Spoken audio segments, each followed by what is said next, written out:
everybody, welcome back to my channel.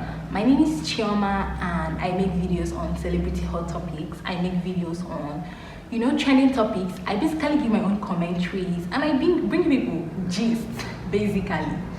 Okay, and I wanted to give a disclaimer. Please, this channel is not here to defame anybody's character, okay? This is just for gist, this is just for fun. We're having fun here, okay guys? All right, so today I wanted to talk about somebody, a not so popular queer influencer by the name Amara the Lesbian. Well, if you are here on YouTube, you must have crossed her path one or two times, or maybe you haven't. But she's a YouTuber, she makes videos, she shows us her life basically. She's a vlogger and she's a queer influencer. She supports queer women and queer men, the LGBT community in total, okay? And I watch her, okay? I do watch her because like she does something different from other people, and I like people that dare to do stuff that are different. And Nigeria that we are in right now, we are LGBT homophobic, LGBT phobic, okay? But regardless of that, Amara still tries her best to live life in Lagos. No, she doesn't live in Lagos, she lives in Abuja. To live life in Abuja with her friends, with some of her friends. Okay, so Amara is dating another queer woman. Her name is Yinka, but apparently she was in a double relationship with one of her friends, which is Uyaidu. So basically Amara is in a relationship with Yinka and Uyaidu. Well, I watched them, so I was thinking Uyaidu is just a friend. I didn't know that they were in a relationship until this thing that happened. Okay, until the bubbles were busted. That was when we found out that okay, Amara is in I don't know what it's called, but I'm gonna insert it here. I've forgotten what it's called. Being in a relationship with basically three persons being in a relationship, dating themselves. It's very funny, but it's something, And there were times, I can remember there were times Amara used to talk about this term. I've forgotten the name, but she used to talk about it on her channel, but we didn't know it was applied to her. We just thought maybe she's a free thinker, and but apparently it applied to her. Okay, so Uyaidu, which is the second girlfriend of Amara, came on Instagram on the 1st of January, or I think it was on her Twitter. She came on Twitter and she tweeted a lot of stuff, and then she posted it on her Instagram. Basically, she was calling Amara a narcissist.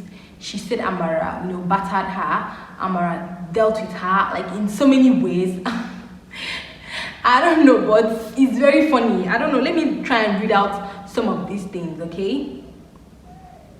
She basically said Amara screamed at the slightest provocation to Yinka and to her.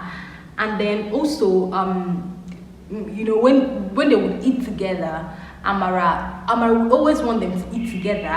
And then when they would eat separately, she would get angry. So she gets angry at the slightest provocation. Mind you that Uyaidu does not live with them, but she comes to visit regularly. She stays in Lagos in her 3-bedroom apartment, but then she comes to visit regularly because they do vlogs. I'm gonna insert clips of them. They do vlogs together, like they were like family basically, since Amara's parents disowned her. Okay, so she kept on saying that they went to a restaurant, and Uyaidu and Yinka came and asked Amara what was her response to the request they made from her. So apparently Yinka and Uyaidu wanted to have communications. When I mean communications, they wanted to be together, and it was okay because the three of them were in a relationship. They just needed Amara's consent, right? Okay, so Amara screamed so hard, and she flung. I don't even know what she flung, but I think she flung her phone, and then she hit Uyaidu on the face. But this is a relationship that is supposed to be open, that with three partners are supposed to have relations anytime they can. I mean, that's what it basically meant. But Amara was she was a narcissist in this relationship. She didn't want it. Okay, she also complained that during their threesomes together, I know this might be gross to some people. If you're not enjoying this gist, I don't know, maybe you can click out and come back if you find a better gist. But doing threesomes, like the three of them, they have threesomes, okay? Amara would complain that Uyaidu would always give Yinka the higher energy. But then, according to Iyaidu, she was connected more to Yinka more than she was connected to Amara. So, she would perform more, I guess. So Amara would get angry. And I think I understand where she was coming from because, jealousy is always abound to come in those kind of relationships. Anyways, what else did she say? She also slapped, she said she slapped her, and meanwhile, there's this lesbian couple on YouTube, the Kachis, which consisted of Bibi Sioni and Kelly Pondetin. Really, please, I'm not queer, but I watch these people, right? Because it's a form of entertainment. They are a couple, they're a lesbian couple, and people are speculating that they are no longer together because they stopped posting like 4 months ago. They have not posted it on their channel. Okay, so these two couples were friends to Amara, Yinka and Iyaidu. So according to what Yinka is saying here, Yinka said Amara body shamed Bibi, and I'm gonna insert the picture of the person that is being body shamed. This girl is so freaking beautiful. So I don't know if this is true. This is a one-sided thing. I don't know if this is true, but Amara body shamed Bibi, and maybe that was one of the reasons, and so many other reasons, that Bibi and Kelly cut all ties from Amara and her shenanigans even before they broke up, even before the pair broke up. Or maybe they have not broken up, they just stopped posting on YouTube for reasons best known to them. Okay, so Iyaidu basically was complaining that Amara is a narcissist. She's very brutal, she's very gruesome, she's very harsh, and then she emotionally manipulates people. Even after treating them bad, she'll come back crying, telling you, you're my family, since my people disowned me because her people disowned her, I don't have any other family aside from you. And then Iyaidu would be emotionally manipulated to stay back in that kind of relationship, which is mind-blowing to me, because I hope I am not in that kind of situation. Anyways, Iyaidu finally gathered courage and left the relationship and left the whole circle, right? So I really didn't know why she posted this thing on Instagram. I didn't know, maybe she could not take it anymore. Maybe it's already up on her throat here, and she had to just bust things out and express herself. I really did not know. Anyways, Amara responded to her. She made a video which I'm going to insert here. Basically, she was trying to say that okay, basically she was trying to say that Iyaidu should not blame her for her own misfortunes, for her own trauma that she's running away from. That apparently, because Amara lives in a studio apartment. What I mean by a studio apartment is a 1-bedroom flat. Okay, that Iyaidu would leave her 3-bedroom apartment in Lagos and come to Amara and stay with her, and whatever that must have transpired between them, she would not want to use it against her, like saying that she's a bad person. She said a lot of things, but basically she was just trying to say that Iyaidu should not blame her, Amara, for her own insecurities, for her own problems, and for the problems they had. And I think that was a little bit too harsh for someone you consider a lover, and for someone you consider a friend at a particular time.